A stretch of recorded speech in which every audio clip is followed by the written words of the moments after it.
Келесі біздің видеомызды түсіруге ең маңызды құрылғылар олар штативтер. Штативтер негізінен әртүрлі болады. Мынау кәдімгі штатив, бұл білесіздер, былайынан созуға болады, сіздің бойыңызға байланысты бұл созыла береді әрі қарай. Үш аяғы да солай созылады да, былай қойып қоя аласыз. Мінекей. И мына жеріне телефонды қыстыруға болады, немесе мынаны алып тастап, кәдімгі үлкен камераңыз болатын болса, үлкен камераны қыстыруға болады. Тағы да бойыма қысқа болып қалды дейтін болсаңыздар, мына жерден былай бұрап, мінекей, соза беруге болады әрі қарай. Көрдіңіздер ғой, болады. Бұның негізгі рыноктағы бағасы примерно 8.000 теңге, 10.000 теңге деген аралықта тауып алуға болады. Бұл негізінен менің ең бірінші сіздерге алуға кеңес беретін штативім осы. Сіздің өзіңіздің түріңізді көрсету керек видеолар болатын болса, осы алып шығады. Сонымен қатар былайынан аштыңыз, былайынан қойдыңыз, аяқтарын аштыңыз. Мінекей біз телефонымызды қыстырдық, камерамызды қосамыз да, мынаны былай қойып, мына жерде бірінші жасап, өзіміз тоже видео түсіре беруімізге болады.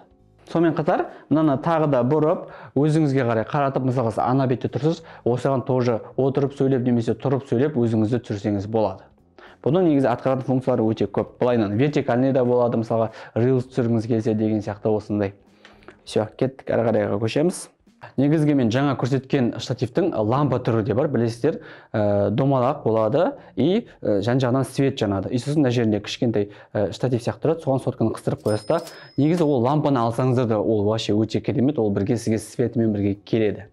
Одан кейін келесі, мынау бізде кронштейн деп аталады. Кронштейн, бұның негізгі қызметі бұл любой неге былай майыса береді. Көріп тұрсыздар ғой, бұны сіз көбінесе өзіңіз емес, тек столдың бетін түсіретін болсаңыз өте керемет. Столға былай мынау қыстыратын бөлігін ашасыз да, столға қыстырасыз и мынаны былай любой бағытта бұрып, соткаңызды қыстырып бұған өзіңіздің қалаған формаға алып келсеңіз болады. Мінекей дәл прям үстіне қойып қоясыз да, былай жұмысыңызды жасай бересіз.